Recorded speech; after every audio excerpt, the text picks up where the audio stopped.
Good morning to all the students. कैसे हैं आप सब? I hope you all are well.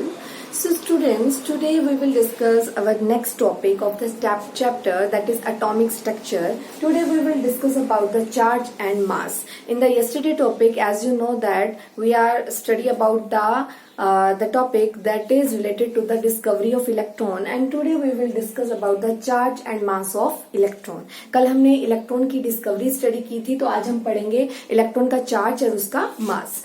So students, as you know that the scientist J.J. Thomson, जिनका हमारी chemistry में बहुत ज्यादा कंट्रीब्यूशन रहा है हर टॉपिक को लेकर, तो J.J. थॉमसन ने 1897 में इलेक्ट्रॉन का charge by mass ratio calculate किया. तो charge by mass ratio according to J.J. Thomson with the help of some experiment ये उन्होंने एक्सप्लेन किया. तो वो कितना था एक्सप्लेन उन्होंने कैलकुलेट किया, डिराइव किया 1.758 इंटू 10⁻11 कूलाम पर KG. This charge by mass ratio discovered by the J.J. Thomson in 1897.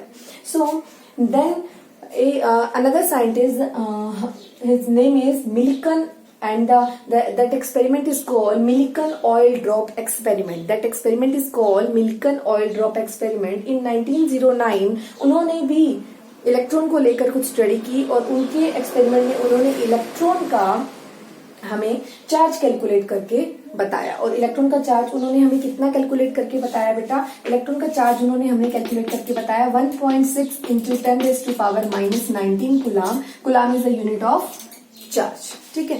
And then इस कंसेप्ट को लेकर चार्ज बाय मास रेशियो जो कि J.J. थॉमसन ने एक्सप्लेन की थी, और जो मिलिकन साइंटिस्ट की हेल्प से, मिलिकन ऑयल ड्रॉप एक्सपेरिमेंट की हेल्प से जो चार्ज निकाला गया था इलेक्ट्रॉन का, वो उस चार्ज की रेशियो ली गई. यहाँ पर E है, ये चार्ज को रिप्रेजेंट कर रहा है. E बाय M रिप्रेजेंट कर रहा है चार्ज बाय मास रेशियो. तो charge upon charge by mass ratio, then easily mass of electron will calculated. Fine. So the charge by mass ratio is 9. The charge by mass ratio, and then we calculate the mass of electron. The mass of electron is 9.1 into 10⁻31 kg. Fine. तो coulomb यहाँ cancel हो रहा है, KG ऊपर जाएगा तो यहाँ पर KG, then represent the KG. 9.1 into 10⁻31 KG. Fine. Now तो हमने पढ़ी थी इलेक्ट्रॉन की जो डिस्कवरी थी, वो हमारी J.J. थॉमसन के एक्सपेरिमेंट की हेल्प से हमने एक डिस्चार्ज ट्यूब से, जैसे हमने कल स्टडी की, इलेक्ट्रॉन की डिस्कवरी की. इलेक्ट्रॉन की डिस्कवरी के बाद हमने पढ़ना है इलेक्ट्रॉन का चार्ज और उसका मास कैसे कैलकुलेट करेंगे. इलेक्ट्रॉन का मास कैलकुलेट करने के लिए हमें उसका चाहिए था चार्ज बाय मास रेशियो, जो कि J.J. थॉमसन ने 1897 में कैलकुलेट किया. फिर मिलिकन नाम के साइंटिस्ट की हेल्प से, उसके एक एक्सपेरिमेंट की हेल्प से हमने इलेक्ट्रॉन का चार्ज कैलकुलेट किया, और इलेक्ट्रॉन का मास निकालने के लिए हमने इलेक्ट्रॉन का charge upon charge by mass ratio ले लिया. जब हमने उसे क्या किया, डिवाइड किया, इलेक्ट्रॉन का चार्ज और इलेक्ट्रॉन का चार्ज बाय मास रेशियो जब हमने आपस में इनका रेशियो लिया, तो हमारे पास इलेक्ट्रॉन का मास कैलकुलेट हुआ. That mass is 9.1 into 10⁻31 kg. Fine. Then इतनी स्टडी करने के बाद अब हमें पता होना चाहिए व्हाट इज इलेक्ट्रॉन, या डिफाइन इलेक्ट्रॉन. तो electron is a, you know that it is a sub atomic particle, it is a fundamental particle of atom. Fine. तो it is a sub atomic particle which carry charge, which carry some charge. और ये जो charge निकल के आया था, इस charge को नेगेटिव चार्ज माना गया. तो आप जब इसका कैलकुलेशन कर रहे होंगे तो आप इसे बेसिक प्लस ले सकते हैं, बट एक्चुअली अगर हमने कहीं रिप्रेजेंट करना है इलेक्ट्रॉन का चार्ज, तो हम कितना लेते हैं, -1.6 इंटू 10⁻19 कूलाम. फाइन. तो इलेक्ट्रॉन क्या था, it is a sub atomic particle which carry the charge and which carry the charge and has mass, and that mass is equal to 1/1837 times of that of hydrogen atom. ठीक है. तो it is a subatomic particle which carries some charge and has mass is 1/1837 of that of mass of hydrogen. ठीक है. तो ये हमें पता होना चाहिए. This is called electron. And now we will discuss about how the protons are discovered after the electrons. This is about the proton and the discovery of the proton. So discovery of the proton will take place with the help of Ernest Goldstein, and in 1837 this experiment is possible by the Goldstein.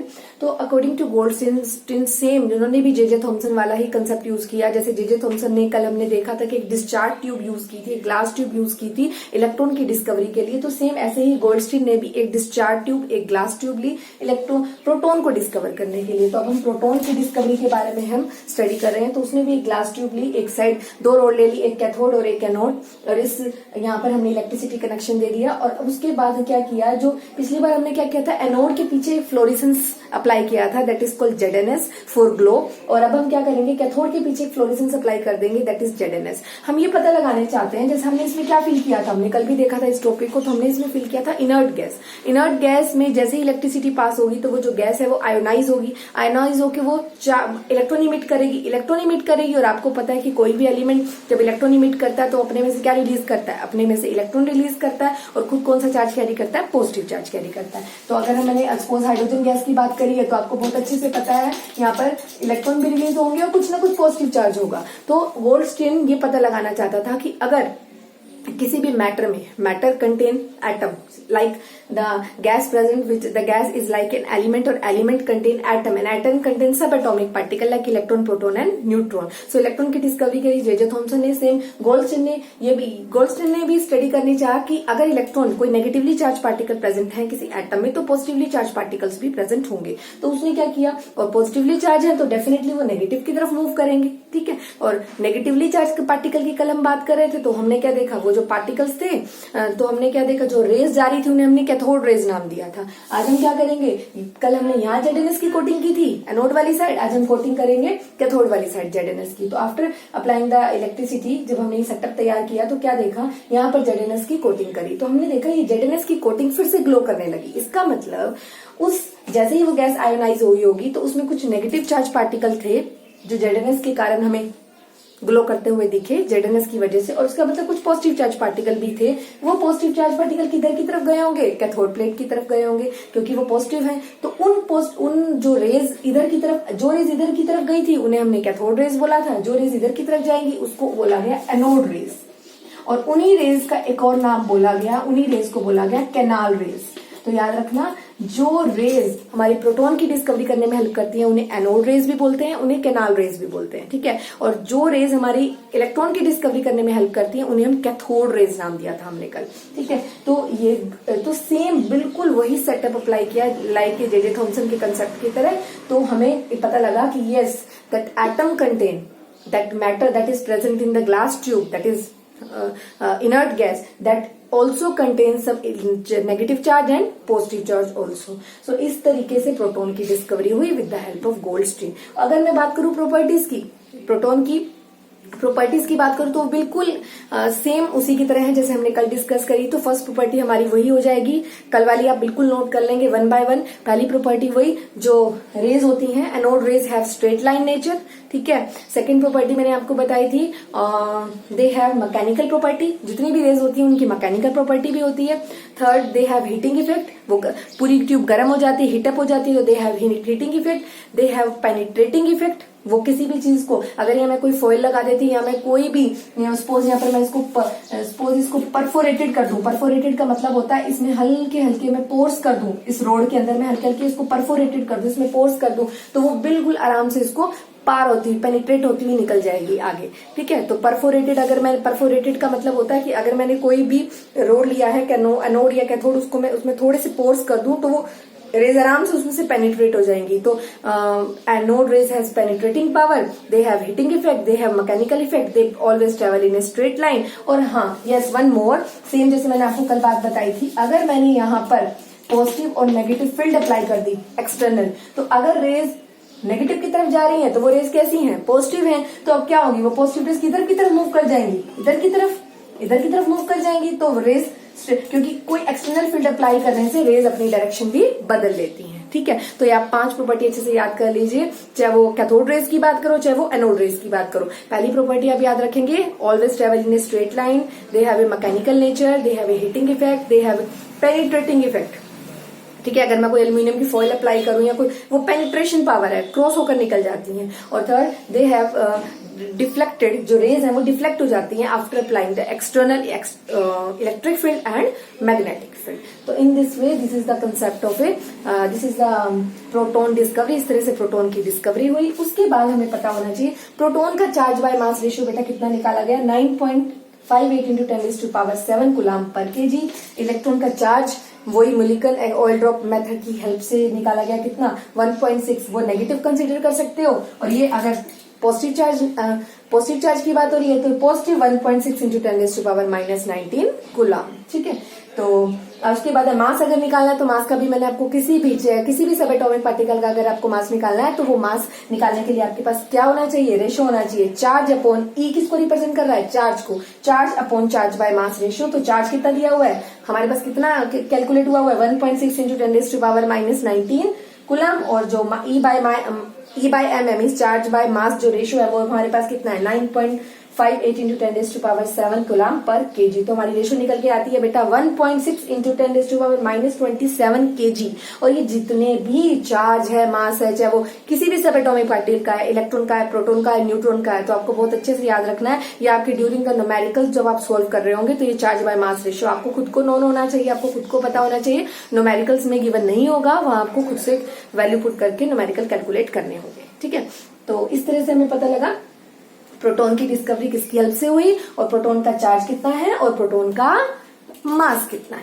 ठीक है, तो then we will discuss about the study, we will discuss about the study of Chadwick. Chadwick ने study की किसकी, neutron की। But उनकी study से पहले, चैडविक की डिस्कवरी से पहले, चैडविक ने न्यूट्रॉन की डिस्कवरी करना चाहा, और न्यूट्रॉन की डिस्कवरी से पहले बेटा क्या हुआ था, एक रेडियो एक्टिव फिनोमिना आया। और उस रेडियो एक्टिव फिनोमिनन की अगर हम बात करें, we will discuss about the topic that is radioactivity। आज हम टॉपिक की डिस्कस करेंगे, that topic is radioactivity। But इस टॉपिक को डिस्कस करने से पहले आपको पता होना चाहिए what is radioactive particles। radioactive particles किसे बोलते हैं, ठीक है। So the discovery of radioactive particle done by with the help of Henry Becquerel। Henry Becquerel की हेल्प से radioactive particle की डिस्कवरी हुई थी in 1896। तो जैसे ही बच्चे इलेक्ट्रॉन और प्रोटॉन की डिस्कवरी हुई तो हेनरी बैक्यूरेल भी अपना एक वर्क कर रहे थे related to radioactive particles. तो उनको उन रेडियो एक्टिव पार्टिकल्स में से इलेक्ट्रॉन और प्रोटॉन की डिस्कवरी का पता चला था। कैसे, देखो, रेडियो एक्टिव सब्सटेंसेस क्या होते हैं, according to Henry Becquerel they have a tendency to emit radiation. और ये सब कुछ, ये जितना भी process actually Henry Becquerel this person do work related to the radioactive particles, but accidentally some electron और प्रोटॉन की डिस्कवरी भी radioactive particles में से हो गई थी। तो कैसे हुआ वो भी मैं आपको एक्सप्लेन करती हूँ। तो हेनरी बैक्यूरेल ने क्या बताया था, रेडियोएक्टिव सब्सटेंसेस उन्हें बोलते हैं they have a tendency to emit radiation. ऐसे सब्सटेंस जिसमें से इलेक्ट्रॉन को, जिनमें से रेडिएशन को इमिट करने की टेंडेंसी होती है। ऐसे कुछ एलिमेंट जो अपने में से रेडिएशन इमिट कर सकते हैं, बाहर निकाल सकते हैं, they are called radioactive particles. ठीक है, तो अब हमने क्या जानना है बेटा, देखो, What is radioactivity? The phenomenon of spontaneous लगातार emission of active radiation by certain element। किसी भी एलिमेंट में से लगातार कोई रेडिएशन इमिट होती रहे तो उस सब्सटेंस को तो बोलते हैं रेडियो एक्टिव पार्टिकल। उस पूरे प्रोसेस, उस फिनोमिनन को क्या बोलते हैं, रेडियो एक्टिविटी बोलते हैं। ठीक है, तो उन्होंने क्या किया बेटा, अब सुनिए ध्यान से। उन्होंने क्या किया, अपने घर के एक ड्रॉर में, अकॉर्डिंग टू हेनरी बैक्यूरेल ने क्या किया बेटा, जब वो यूरेनियम से रिलेटेड पार्टिकल की स्टडी कर रहे थे तो उन्होंने एक ब्लैक पेपर में यूरेनियम के पीसेस, यूरेनियम के कुछ crystals, sorry not pieces, crystals रख दिए, और नीचे उन्होंने एक्सीडेंटली, मतलब सरप्राइजली उन्होंने एक फोटोग्राफिक प्लेट भी रख रखी थी वहां पर नीचे। तो क्या देखा, कुछ दिनों बाद जब उन्होंने वो ड्रॉर खोला अपने घर का, तो क्या देखा उन्होंने कि वो जो फोटोग्राफिक प्लेट थी, मतलब जो रिस्पॉन्स करती है या फिर वो जो ग्लो करती है, तो उस पर कुछ रेडिएशन के स्पॉट हुए दिखे, उन्हें नजर आए रेडिएशन से रिलेटेड। तो आपने देखो, दोबारा मैं एक्सप्लेन कर रही हूँ। उन्होंने अपने घर के ड्रॉर में उन्होंने क्या किया, यूरेनियम को ब्लैक पेपर, यूरेनियम के क्रिस्टल्स को ब्लैक पेपर के अंदर डाला, और उन जितने भी वो जो क्रिस्टल्स थे उसने ड्रॉर में रख दिए, और उस ड्रॉर की, उसी ड्रॉर के अंदर एक फोटोग्राफिक प्लेट रखी हुई थी। तो कुछ दिनों बाद क्या ऑब्जर्व किया उसने कि कुछ जो हमारी फोटोग्राफिक प्लेट थी तो उसके ऊपर कुछ स्पॉट नजर आए, रेडिएशन से रिलेटेड स्पॉट नजर आए। तो उनको तब पता चला कि ये कुछ ऐसा सब्सटेंस है जो अपने में से रेडिएशन इमिट करता है। ठीक है, क्योंकि आपको पता है ड्रॉर बंद था तो सनलाइट की प्रेजेंस तो थी नहीं कि रेडिएशन इमिट हो जाती, तो इसका मतलब उस एलिमेंट में से रेडिएशन इमिट हो रही थी। ठीक है, तो अभी ये जो स्टडी थी कंप्लीटली एक्सीडेंटली थी। उस यूरेनियम की हेल्प से जब उन्होंने ये एक्सपेरिमेंट किया उसके बाद उसने काफी एलिमेंट्स और भी डिस्कवर किए, रेडियो एक्टिव सब्सटेंस और भी डिस्कवर किए जिनसे रेडिएशन इमिट होती है, लाइक पोलिनियम, रेडियम और थ्योरियम। तो अभी क्या देखेंगे बेटा आप, उन्होंने हेनरी बेकवेल ने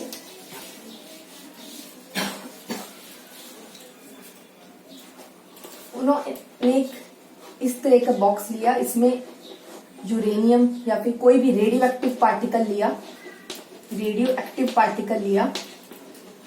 ये उन्होंने लेड बॉक्स लिया, एक स्लिट लगा दी उसने। ये स्लिट लगाने का रीजन है ताकि जो भी अगर रेडिएशन निकले तो वो वन वे जाए, ठीक है। फिर उसने क्या ऑब्जर्व किया, यहां उन्होंने एक फोटोग्राफिक प्लेट लगा दी, फोटोग्राफिक प्लेट, और एक तरफ पॉजिटिव फील्ड लगा दी और एक तरफ नेगेटिव फील्ड। वो ये देखना चाहते थे, उनको ये अगर उसमें से कुछ रेडिएशन निकली है तो रेडिएशन हैव सम चार्ज, वो चार्ज का पता लगाना चाहते थे कि रेडियो एक्टिव पार्टिकल में कौन सा चार्ज अवेलेबल है। चार्ज की डिस्कवरी से पहले हो ही चुकी थी with the help of Faraday, with the help of J Thomson, with the help of Goldstein, आपको बता दिया है मैंने। तो क्या देखा बेटा उन्होंने कि कुछ पार्टिकल्स, तो ये जो फोटोग्राफी प्लेट लाई है वो यहाँ वो देखना चाहते थे कि कौन सा स्पॉट आकर रेडिएशन का क्या कोई स्पॉट आता है। तो उन्होंने क्या देखा कि कुछ स्पॉट उनको यहाँ ऑब्जर्व हुआ, कुछ स्पॉट रेडिएशन का उन्हें यहाँ ऑब्जर्व हुआ, कुछ स्पॉट उनको रेडिएशन का मिड में ऑब्जर्व हुआ। इसका मतलब ये जो रेडियो एक्टिव पार्टिकल है, इसमें से इस पार्टिकल ने अपने में से कुछ नेगेटिव रेडिएशन निकाली है जो पॉजिटिव की तरफ मूव करी है, कुछ पॉजिटिव रेडिएशन निकाली है जो नेगेटिव की तरफ मूव करी है, और कुछ रेडिएशन उन्होंने न्यूट्रल चार्ज की निकाली है जिनपे कोई चार्ज नहीं है, तो वो सीधी गई है। तो उनकी डिस्कवरी से पहले, उनकी क्या बोल सकते हैं, एक्सीडेंटल डिस्कवरी से पहले तो क्या हुआ बच्चे, ये एक्सपेरिमेंट तो उन्होंने फिर फर्दर करके देखा जब उनको इस तरह का पता लगा कि yes some particles also have in the environment they emit radiation, that particle are called radioactive particle, and the phenomenon in which that particle emit the radiation they are called, that phenomenon is called radioactivity. तो अब देख लीजिए, कुछ electric field apply करने के बाद उनको क्या पता लग रहा है, this radioactive particle emit the radiation that have also charge negative because it moved, that particle is called negative charge because it moved towards positive plate. The particle also have positive charge because it moved towards negative plate, fine. And some spot is also present on the photographic plate. तो बाद में इस negative particle जो आपको दिख रहे हैं इन्हें बोला गया अल्फा पार्टिकल, इन्हें बोला गया बीटा पार्टिकल, इन पार्टिकल्स को बोला गया अल्फा पार्टिकल, और जिन पे कोई भी जो सीधे निकल गए, कुछ रेडिएशन के पार्टिकल्स बिल्कुल सीधे निकल गए तो उन्हें बोला गया गामा पार्टिकल्स, ठीक है। और ये आपको पता होना चाहिए, this is the complete this experiment that done by the Henry Becquerel in 1896। तो अब बात करनी है हमने न्यूट्रल पार्टिकल की डिस्कवरी की। क्या किसी एलिमेंट के अंदर सब एटॉमिक पार्टिकल हैं? यस, नेगेटिव पार्टिकल भी है और सब एटॉमिक पार्टिकल में, पॉजिटिव पार्टिकल भी है और सब एटॉमिक पार्टिकल है। नेगेटिव पार्टिकल को इलेक्ट्रॉन बोल रहे हैं, पॉजिटिव पार्टिकल को प्रोटॉन बोल रहे हैं, और जिनपे कोई चार्ज नहीं है उसे बाद में with the help of Chadwick discovery करने के बाद उन्हें बोला गया न्यूट्रॉन नाम दिया गया। ये इलेक्ट्रॉन और प्रोटॉन की डिस्कवरी तो आप बोल सकते हैं लेट 18th सेंचुरी और अर्लियर 19th सेंचुरी में कंप्लीट हो गई थी, और ये जो न्यूट्रॉन की डिस्कवरी थी ये जाके हुई थी बेटा 20th सेंचुरी में। तो न्यूट्रॉन की complete discovery done by the Chadwick, वो लेटर ऑन डिस्कवर किया गया। तो अभी हमें 3 पार्टिकल पता चल गए with the help of this radio active phenomena. Alpha particle that carry positive charge and move towards negative plate, beta particle that carry negative charge move towards the alpha particle that positive charge move towards negative plate, and beta particle negative charge move towards positive plate, and some particle which have no charge they move straight forward. So this is the theory of the Henry Becquerel. तो after that some models आए बेटा, जो जिसकी detail अभी आपके syllabus में बहुत ज्यादा नहीं है। तो कुछ मॉडल्स की अगर हम बात करें तो कुछ मॉडल्स इसके बाद हमारे कंसेप्ट में आते हैं। मॉडल ऑफ एन एटम को लेकर, तो एटम के मॉडल में हमने जे थॉमसन का मॉडल 9th क्लास में पढ़ा है। उसके बाद हमने रदरफोर्ड का मॉडल, एटम का मॉडल रदरफोर्ड के अकॉर्डिंग हम पढ़ चुके हैं। उनके कुछ ड्रॉबैक्स भी हम 9th स्टैंडर्ड में अर्लियर क्लासेस में पढ़ चुके हैं। अब इससे ज्यादा हमारी बहुत ज्यादा डिटेल इससे रिलेटेड अभी हमारी 11th क्लास में सिलेबस में नहीं है। बट इसके बाद जो अगला मॉडल आया हमारा किसका, नील्स बोर का, उसकी स्टडी हमने कंप्लीट अभी रिमेनिंग है हमारी, वो हम फर्दर क्लास में अपनी करते हैं, ठीक है। तो हमारा नेक्स्ट टॉपिक रहेगा models of an atom. First model is J Thomson, second model is Rutherford model, and third model which is very important for you, Niels Bohr model of an atom,